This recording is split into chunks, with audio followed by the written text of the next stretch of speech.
Commencement speech by Wakil Presiden Republik Indonesia ke-11. Ladies and gentlemen, Profesor Dr. Haji Budiono, MEC.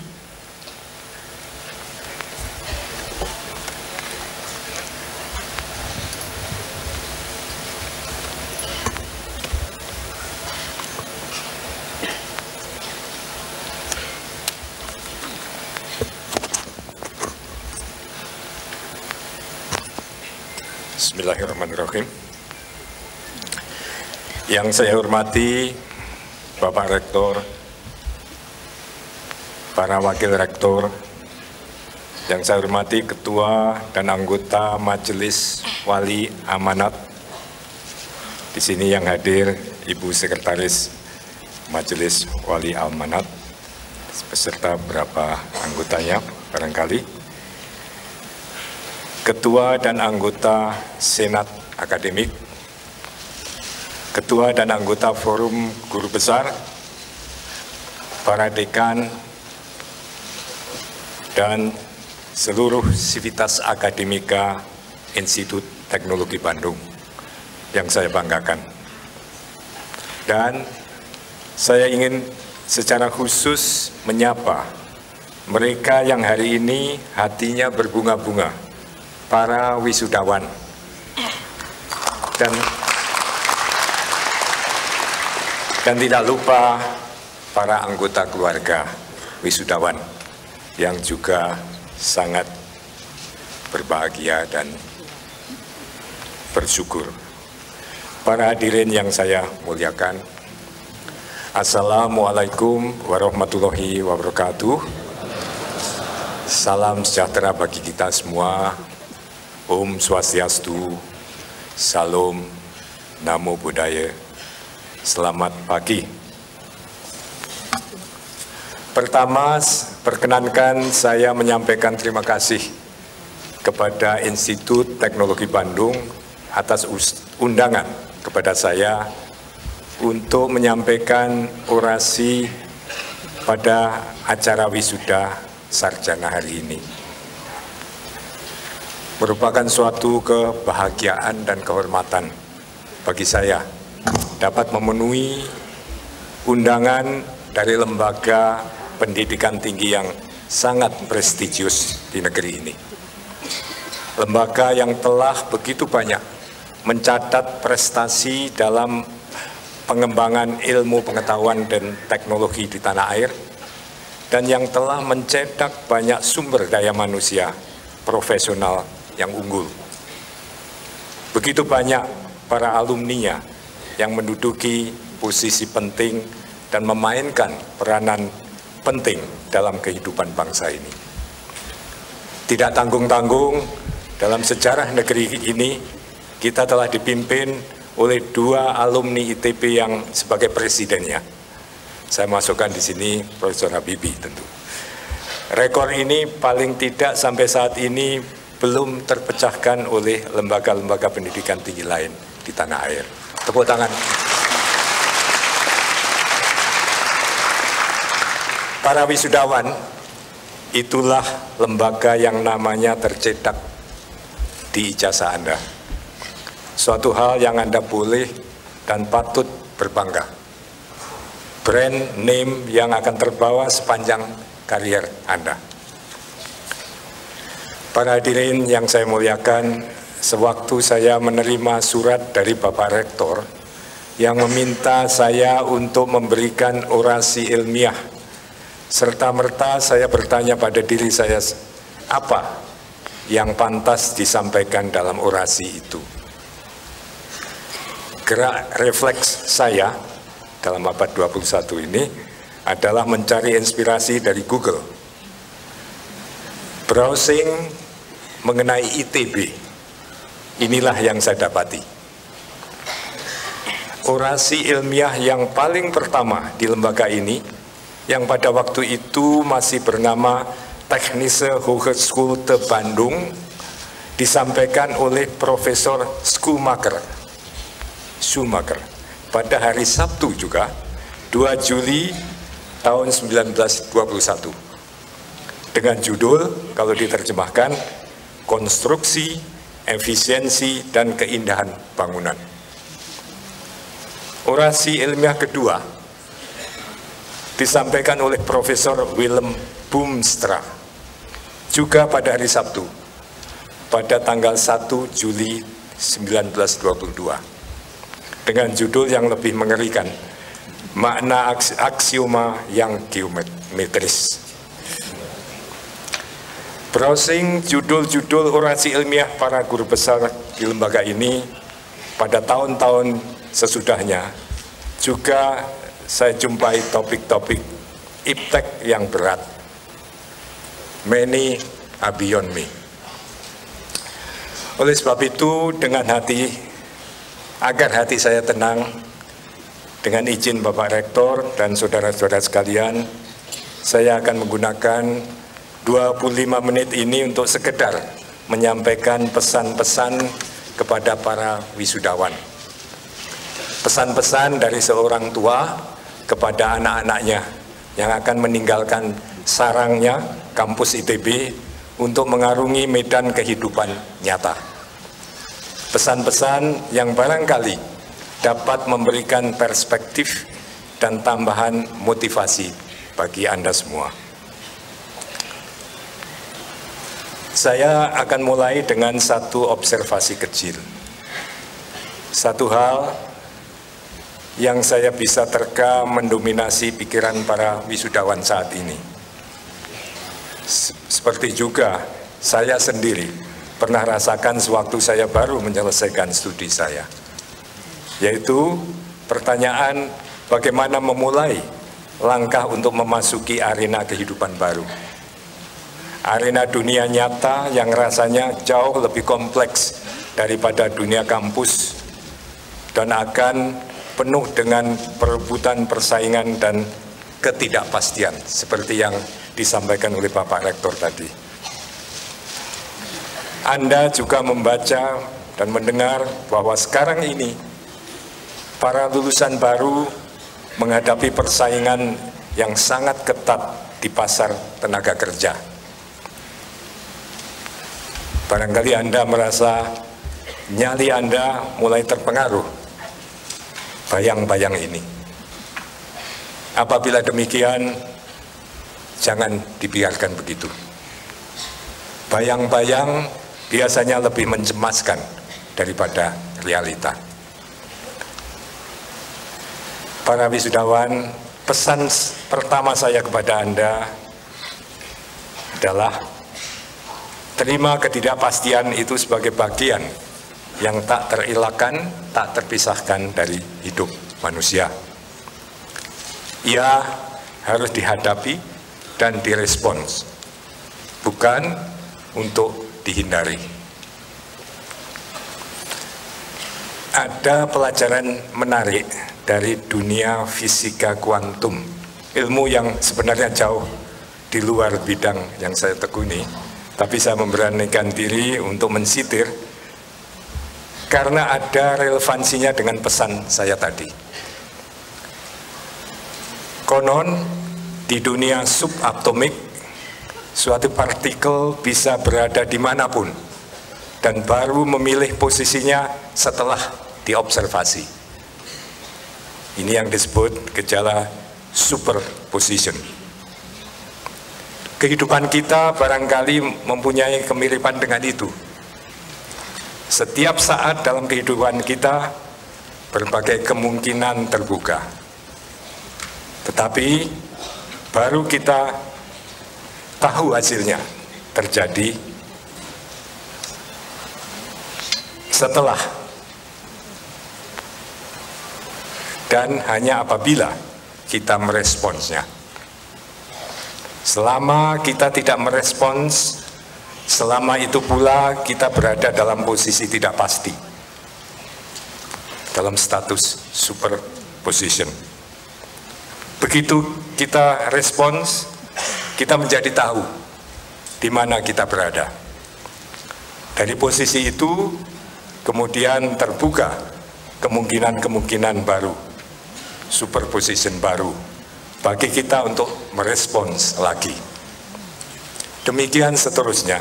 Jadi hidup sebenarnya adalah rangkaian dari kemungkinan dan respons. Pesan saya yang kedua, dan masih terkait dengan yang pertama tadi, adalah jangan mudah patah hati seandainya respons Anda belum membawa hasil yang Anda harapkan. Selalu ada kesempatan lain, selalu ada superposition baru untuk direspons. Hidup bukanlah sebuah trayektori garis lurus antara dua titik. Hidup adalah rangkaian langkah-langkah pendek yang masing-masing mencerminkan respons terhadap kemungkinan dan tantangan pada waktunya. Dalil ini memang tidak hanya berlaku bagi hidup manusia sebagai individu. Sejarawan Arnold Toynbee mengatakan bahwa perjalanan sejarah bangsa-bangsa sebenarnya adalah rangkaian dari challenges and responses. Jadi, apabila Anda mempunyai impian untuk mencapai suatu sasaran dalam hidup atau karier Anda di masa depan, ingat bahwa Anda harus melakukannya dalam langkah-langkah pendek. Dan rangkaian langkah-langkah pendek itu memang belum tentu akhirnya akan membawa Anda ke posisi impian Anda semula. Hal-hal yang tak terencana bisa terjadi. Ini sekedar cerita kecil dari saya. Dulu, semasa kecil saya bercita-cita menjadi seorang insinyur, believe it or not. Tetapi suratan tangan membawa saya menjadi seorang ekonom. Dan saya tidak boleh regret. Meleset dari rencana adalah bagian dari romantika hidup. Dan itu tidak selalu buruk. Tentu saja bisa juga buruk. Tapi terimalah itu. Dalam kaitan cerita saya ini, saya ingin menyampaikan penghargaan saya pada ITB. Telah saya diperkenankan untuk memakai toga ITB hari ini, meskipun saya tidak mendapatkan ijazah ITB di bidang keinsinyuran. Terima kasih Pak Rektor. Adik-adik saya, para wisudawan, kalau Anda bertanya kepada saya, berapa kira-kira probabilitas capaian hidup kita atau capaian karier kita yang sesuai dengan rencana dan yang tidak sesuai dengan rencana? Saya akan mulai dengan angka 50/50. Ya, tidak lebih baik dari melempar uang. Kalau Anda seorang ahli perencanaan unggul dan Anda adalah seorang yang tidak mudah kehilangan perspektif jangka panjang di tengah-tengah berbagai gangguan ataupun noises yang Anda hadapi dalam hidup, maka imbangannya barangkali dapat naik menjadi 60/40. Bila Anda seorang yang super istimewa, barangkali mendekati jenius, imbangannya bisa naik sedikit menjadi 70/30. Imbangan itu bisa diperbaiki dengan kerja keras dan kerja cerdas. Dan cara yang terbaik untuk memaksimalkan peluang keberhasilan suatu rencana adalah belajar dari pengalaman yang Anda lalui. Belajar menarik pelajaran dari apa yang Anda alami. Dan ini saya kira menurut yang saya baca, ini meniru proses algoritma dari program artificial intelligence. Proses sistematis yang secara terus-menerus mengupgrade kemampuan Anda dalam merencanakan dan mengambil keputusan dengan menarik pelajaran dari pengalaman sebelumnya, baik yang berupa kegagalan maupun keberhasilan. Kuncinya di sini adalah belajar secara jujur dan cerdas dari pengalaman. Dalam praktek biasanya ada hambatan-hambatan psikologis pada diri kita, terutama dalam menarik pelajaran dari kegagalan kita. Kita cenderung untuk ingin melupakannya. Jadi pesan saya kepada para wisudawan, jangan pernah berhenti belajar dari pengalaman, baik pengalaman Anda sendiri dan pengalaman orang-orang lain. Para wisudawan, para hadirin, proses algoritma yang saya sebut tadi akan sangat berguna apabila pelajaran yang kita tarik dari pengalaman adalah informasi yang barangkali ada yang menyebut sebagai the known unknowns, sesuatu yang kita tahu bisa terjadi, tapi tidak tahu dengan persis peluangnya terjadi. Melalui proses algoritma, kita memperhitungkan the known unknowns ini ke dalam proses pengambilan keputusan di putaran berikutnya. Informasi itu bisa dimasukkan tentu hanya dengan secara informal, kualitatif, tetapi bisa juga secara lebih formal dan kuantitatif. Tujuannya tetap yaitu untuk meningkatkan secara bertahap imbangan yang saya sebut tadi, dari 50 banding 50 menjadi 60 banding 40 atau bahkan 70 banding 30. Saudara-saudara sekalian, setelah upaya kita itu berhasil, pertanyaan berikutnya adalah bagaimana dengan porsi 30-40% sisanya? Adakah sesuatu yang masih bisa kita lakukan? Di sini kita masuk ke dalam ranah realita yang baru. Orang mengatakan kita masuk ke dalam ranah the unknown unknowns, yaitu hal yang sama sekali di luar kemampuan kita untuk mengetahui, menduga, dan memperhitungkannya. Dari kacamata kita, porsi ini adalah sumber datangnya kejutan-kejutan.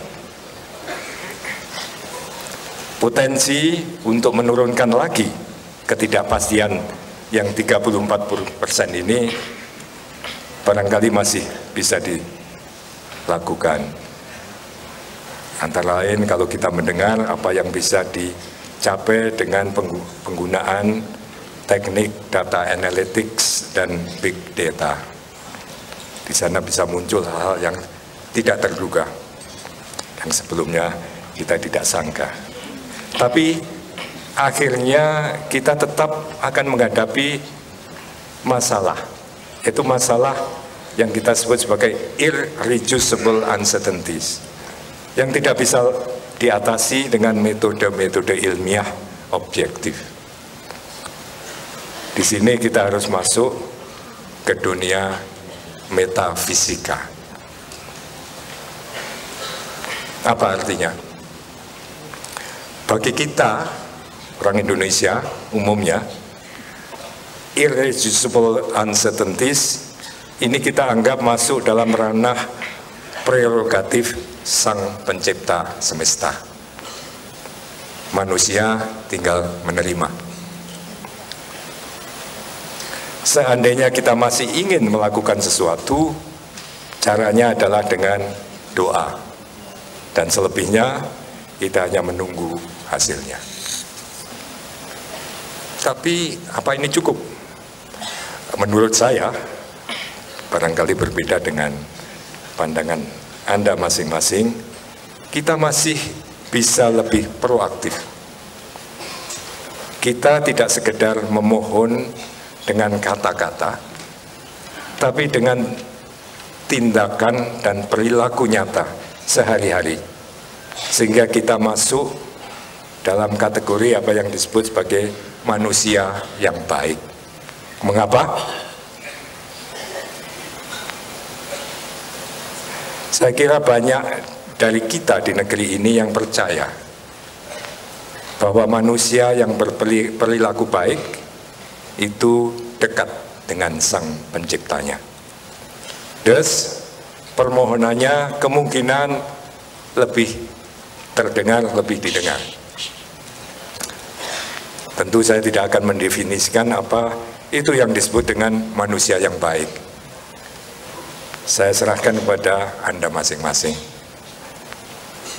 Dan memang menjadi manusia baik secara logika objektif tidak menjamin Anda akan memperoleh keberuntungan.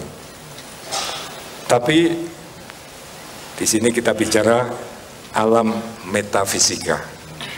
Di alam ini dengan menjadi orang baik, Anda sebenarnya telah meningkatkan peluang untuk memperoleh keberuntungan dan nasib baik.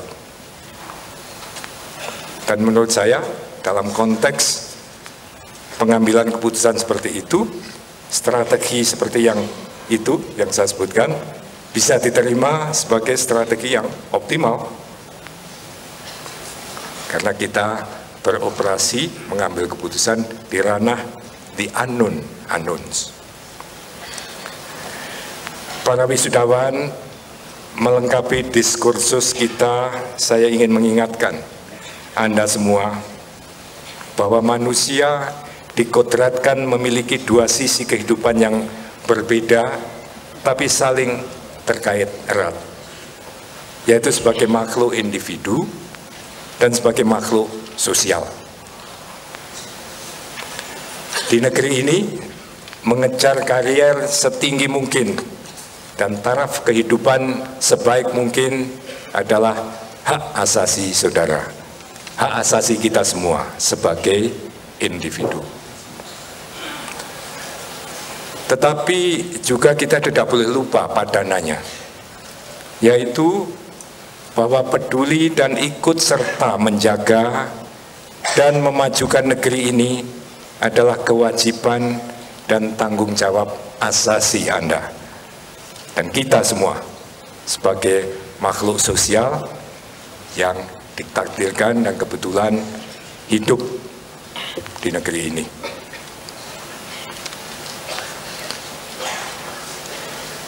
Para wisudawan, dalam hiruk pikuk dan kesibukan keseharian kita, terkadang kita sedikit abai mengenai hal ini. Bagi Anda, para wisudawan, bisa dimengerti bila prioritas utama di benak Anda adalah bagaimana mendapatkan pekerjaan yang baik secepat mungkin. Tapi saya berbicara di sini dalam perspektif perjalanan panjang Anda ke depan. Kewajiban untuk peduli, untuk ikut memikirkan dan ikut memecahkan masalah bangsa melekat erat pada Anda sebagai warga negara, sebagai pemegang saham negeri ini. Kewajiban dan tanggung jawab ini tidak bisa Anda abaikan atau geser kepada orang lain, kecuali Anda melepaskan kedudukan Anda sebagai pemegang saham negeri ini. Anda bisa mungkin bertanya, bagaimana caranya menyalurkan kepedulian kami mengenai negeri ini?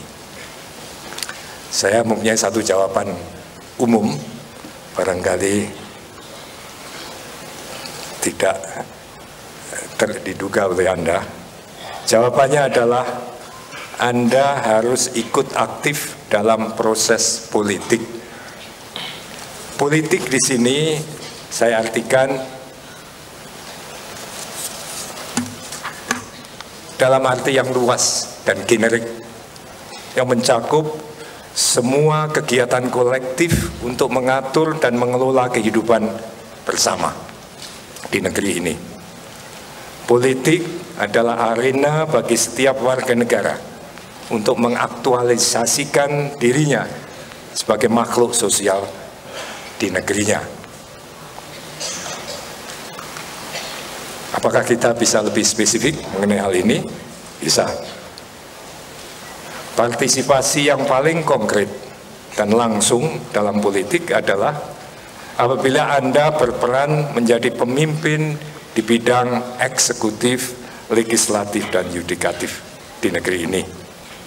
Dengan itu, Anda menjadi bagian dari para pemegang kemudi bahtera negara.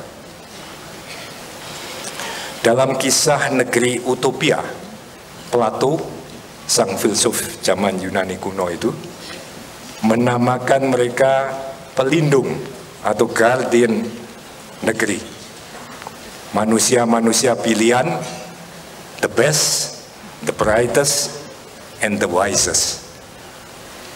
Itu adalah tempat-tempat putra-putri terbaik bangsa seharusnya mewujudkan kepeduliannya dan menunaikan kewajibannya bagi bangsanya. Saya sungguh berharap sebagian dari Anda yang ada di sini dapat mengisi posisi-posisi maha penting itu. Anda juga bisa berpartisipasi sebagai pelaku dalam birokrasi pemerintahan dan lembaga-lembaga eksekutif lain. Lembaga-lembaga ini sangat penting, sangat krusial, karena mereka lah yang melaksanakan di lapangan aturan-aturan main dan keputusan-keputusan yang diambil oleh kelompok pertama tadi, the guardians. Apalah artinya aturan dan keputusan yang bagus tapi tidak pernah dilaksanakan di lapangan. Di sini pun dibutuhkan putra-putri terbaik bangsa. Di luar itu Anda masih bisa aktif, misalnya di lembaga-lembaga kemasyarakatan yang juga merupakan salah satu pilar penting di negara demokrasi. Tentu Anda harus pandai-pandai memilih lembaga-lembaga mana yang bona fide, yang benar-benar bekerja untuk kemaslahatan bangsa. Dan apabila semua itu tidak berkenan di hati Anda masih bisa berpartisipasi sebagai warga negara yang baik. Warga negara yang melaksanakan hak dan kewajibannya secara jujur. Tapi ini saya anggap sebagai bentuk partisipasi politik yang minimal. Saya tentu mengharapkan peran saudara-saudara sekalian lebih dari sekedar itu. Para wisudawan, pengelolaan negara akan berjalan dengan baik apabila putra-putri terbaik bangsa berpartisipasi penuh dalam proses politik. 2.500 tahun yang lalu, ketika ditanya mengenai apa konsekuensinya apabila warga negara tidak mau berpartisipasi aktif dalam politik, Plato menjawab, "One of the penalties for refusing to participate in politics is that you end up being governed by your inferiors." Jawaban ini masih valid dan relevan di abad 21 ini.